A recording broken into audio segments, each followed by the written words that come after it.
Pull out your learning targets. Please pull out your learning targets. We'll get started. Today we are going to be going over containerized shipping, globalization, the global production and supply chain, and on the very back you've got special economic zones. So if you don't have them on there, write them on there, so we're all on the same page. Should have done that yesterday in a perfect world. All right, now what are some of your favorite possessions? Claire, what's your favorite possession? Like very material. So materialistic. Phone, iPad, computer, your phone? Okay, where's your phone made? Probably in China. Probably in China. All right. Do they have like all the parts there in China? Probably. Probably. Okay, we'll talk about that a little bit. Who else? What's your favorite possession? Mine? Besides the phone. My bed. Your bed? All right. So do you know where your bed was made? China. Probably China. However, so the different parts, so the wood, so the metal, the cotton, everything else is from someplace different, right? So how do they get it there? Shipping, distribution. Yeah, so containerized shipping, that's pretty good, Containerized shipping. All right, so globalization, so economic globalization means that the entire world is connected through the economy. So for example, Reese's peanut butter cups, the chocolate is from the west coast of Africa, the peanuts are from Paraguay, and the manufacturing facility is in Pennsylvania. So if in 2 months, if Americans decided they no longer wanted to, that they no longer wanted to eat peanuts, the peanuts were bad, peanuts are the new gluten, don't do it, it's bad. So what's going to happen is sales of Reese's peanut butter cups are going to decline. So they're not going to need as many peanuts. So those workers in Paraguay are going to begin to start losing their jobs, lose some hours, lose all that. So it's very much So the decisions that we make, like based as consumers, has a ripple effect all over the world, and all of this economic globalization is because of one thing, pretty much, and that's containerized shipping, and that enabled a much cheaper, much more efficient, easier way to ship goods. And we're going to watch a TED talk about just that very thing. I'm going to put the captions on because the narrator is very English. It's a little hard to understand.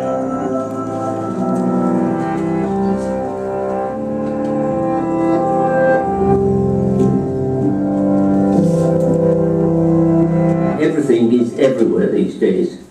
Check out the supermarket. Orange juice from China, nuts from India, swordfish from Japan, lager from Czechoslovakia, scores of European cheeses. You name it, it's there. Not when I was growing up.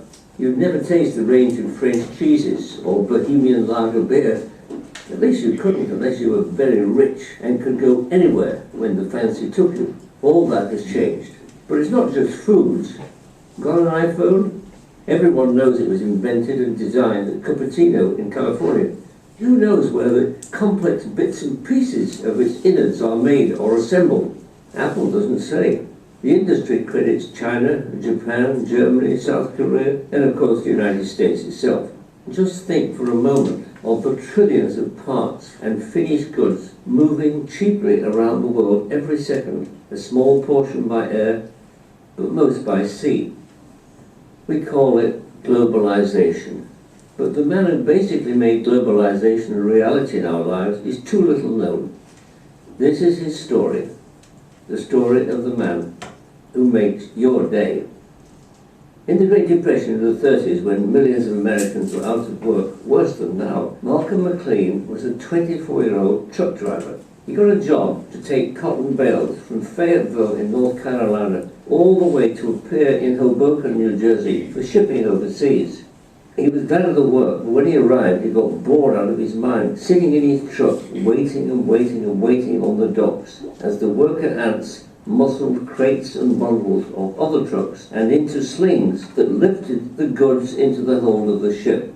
On board the ship itself, with much yelling and arm waving, the stevedores then unloaded each sling and saw its contents placed in a designated position in the hold.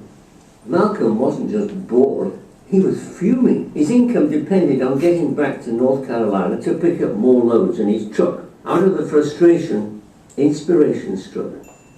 Wouldn't it be great, he thought, if my trailer could be lifted and placed on the ship without its cotton bales being touched? Yes, it would be great. It would be revolutionary. For centuries, general non-bulk cargo had been shipped in the process he watched. It was called break bulk shipping. Boxes, bales, crates, handled piece by piece.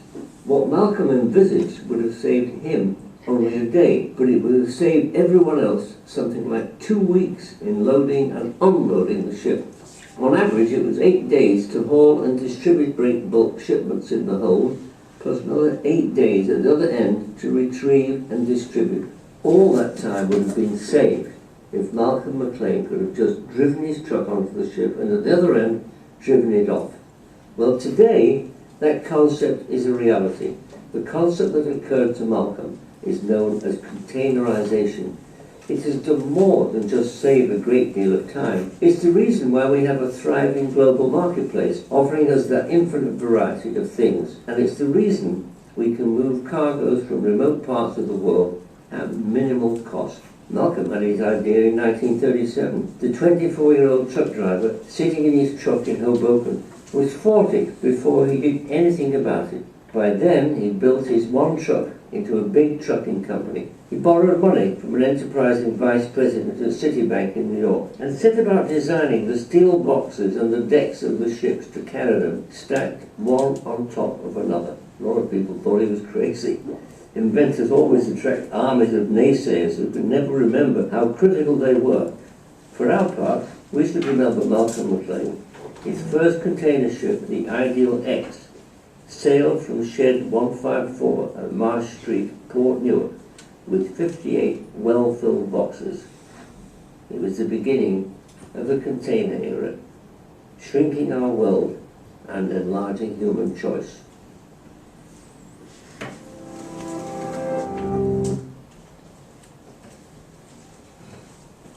Alright, so because of containerized shipping, we are able to move goods much more cheaply and much more efficiently. So containerized shipping uses standard size containers to speed up shipping, unloading, as well as reduce shipping costs. So before we had containerized shipping, we had, as he was saying, the bulk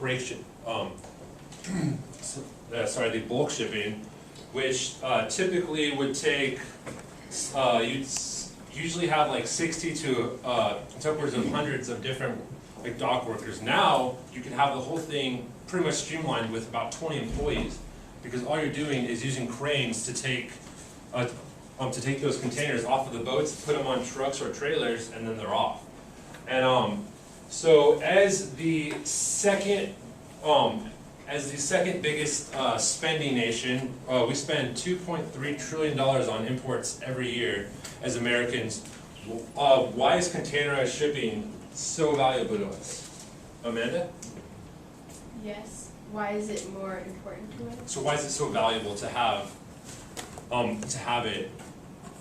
So like, as a country that spends so much money on importing goods, why is the containerized shipping so important?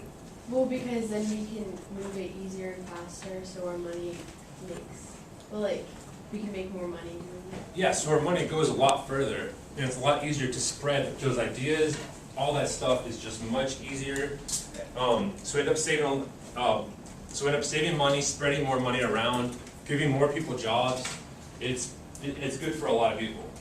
And because of containerized shipping, we are able to have a global supply chain.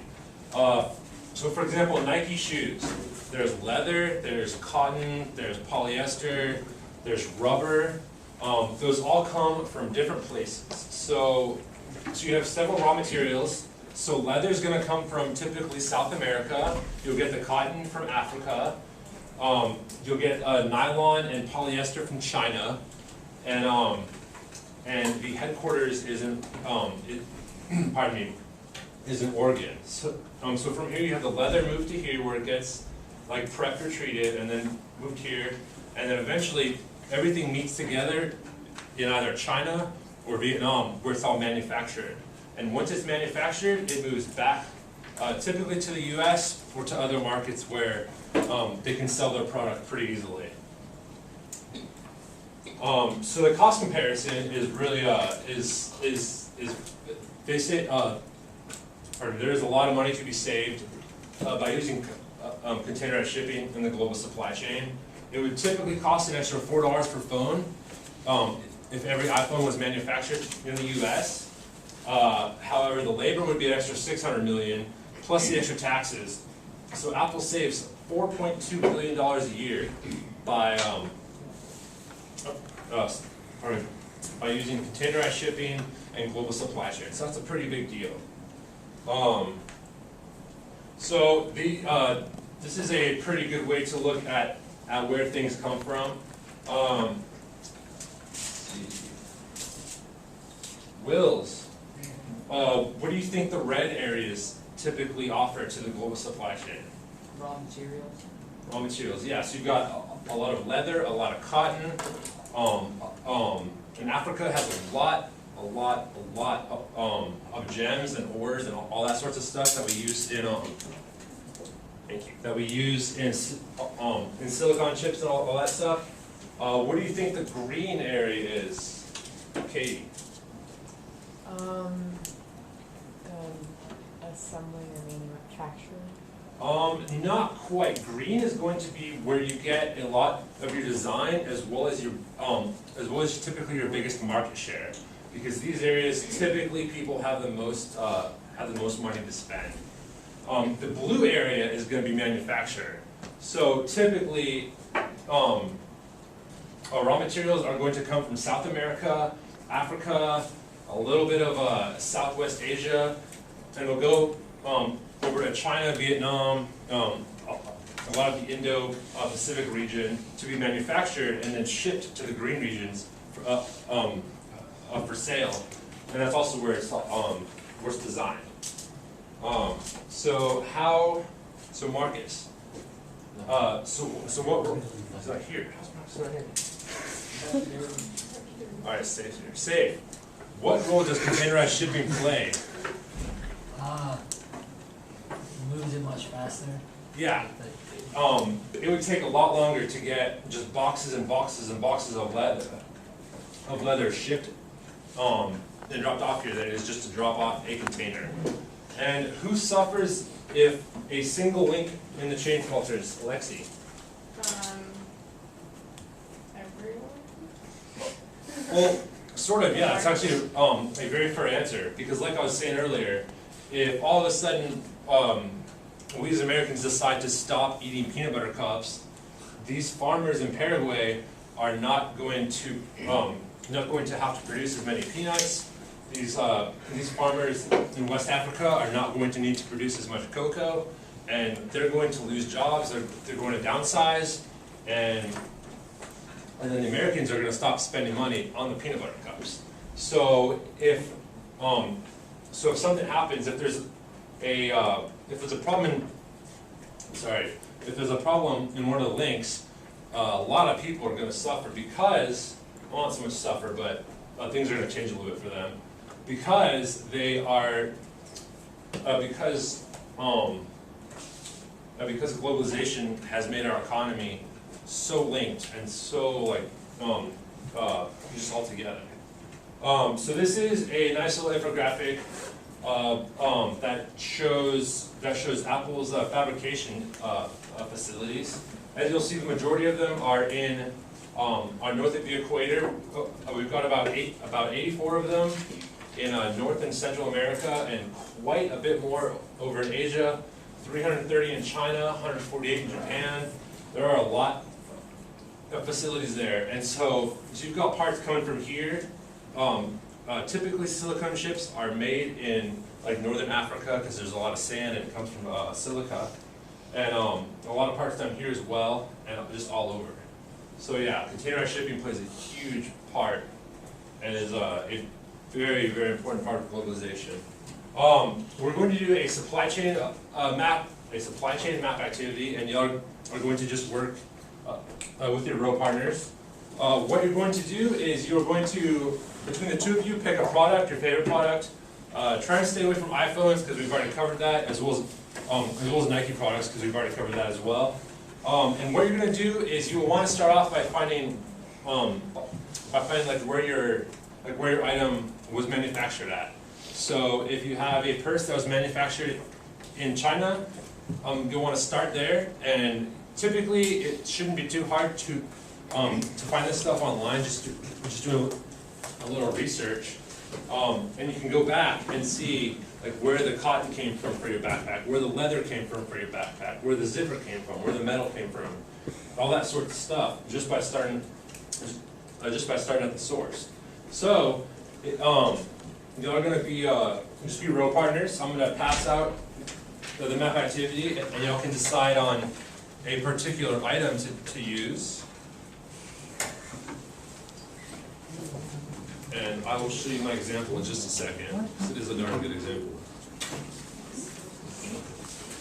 Yes. Let's figure out how to do it.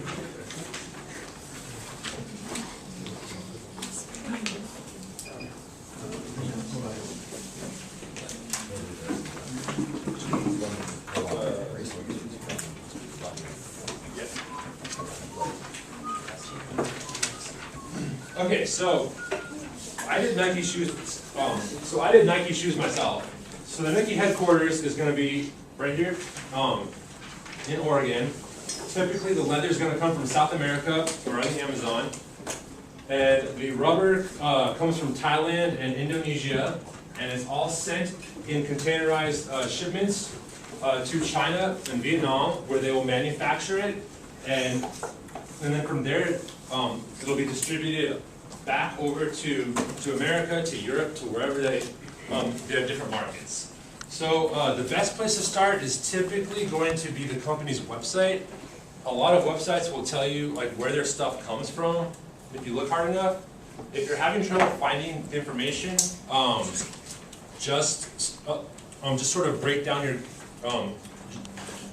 just sort of break down your item and kind of figure where it comes from. So leather's pretty much always going to come from South America and Africa. You're going to find a lot of computer chips. Will start in northern Africa and then be finished off in parts of Asia, and so on and so forth. So if y'all want to, we'll take about 10 minutes to work on this. So pick an item and get searching. Do it. Chelsea, you're done.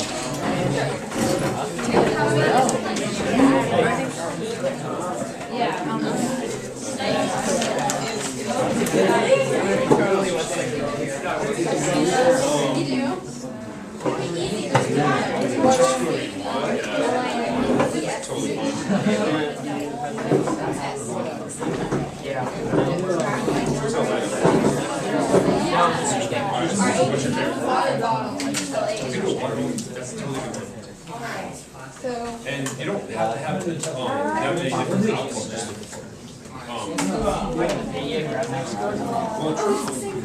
Try to go something a little more complex, like a water bottle would be good, because that's like several different components.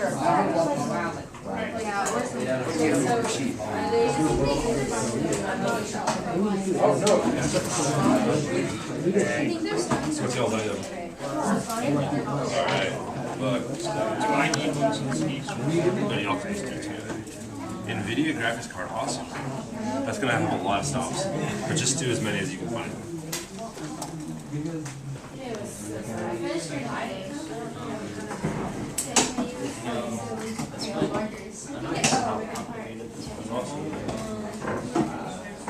Actually, no. Okay, or Jared. Or Jared. Just one of y'all. Coach bags. That's many different parts of the world for sure. You've got leather, you've got zippers, you've got buttons, you've got cloth, cotton, canvas.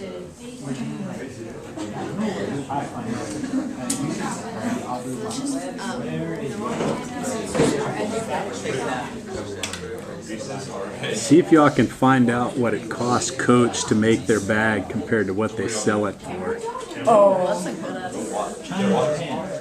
I mean, I would imagine that wouldn't be on their website. It cost us $10. It cost you $200. That's probably not on there. Okay, so And where are y'all going to work on? Makeup? Sweet. I'm definitely curious about where that comes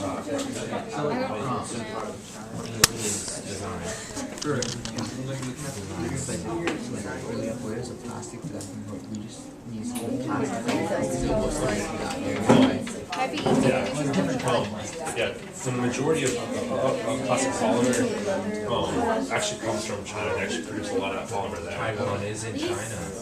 And that's also stuff you can do Google too, where's the majority of plastic? So where are y'all working on? Pardon? We tried to do kind of Oh, yeah, that's kind of tough. Yeah. What's on There you go. There you go. There you go. How do you know that? What's the basic thing we do is there's something step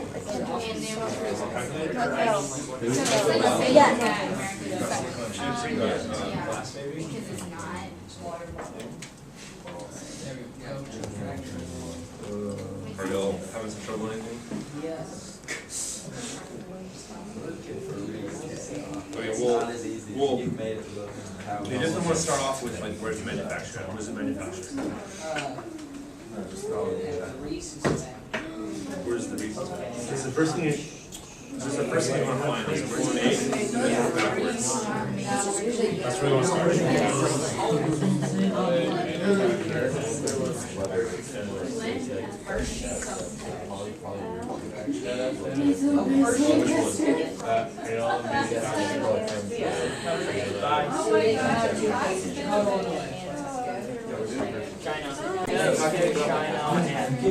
All right, folks. We're going to discuss some of the items that y'all have been researching. So let's hear some good ones. All right, Jared, what'd y'all? So what was y'all's item? Crayola markers. Crayola markers. All right, that's a unique one. And how, so where are they manufactured at? In Easton, Pennsylvania. All right, Pennsylvania. All right. And what's the path that they take? So where do the different ingredients come from? So the paraffin wax comes from India, Okay. and they have recycled plastic facilities in Pennsylvania Okay. where they get their plastic. All right. So it goes pretty much like from India to Pennsylvania, where they just do the plastic there. Okay. Sweet. Matthew. You guys were doing something pretty interesting. So what'd y'all do? Graphics cards for computers. All right, and where are graphics cards manufactured? In Taiwan, China, and Mexico. Okay, and what sort of other things go into that? They need like gold for the wiring, and that can come from South Africa. And they need aluminum and plastics, which are and silicon, which is a lot of that's made in China. Okay, so yeah, so all that comes from China.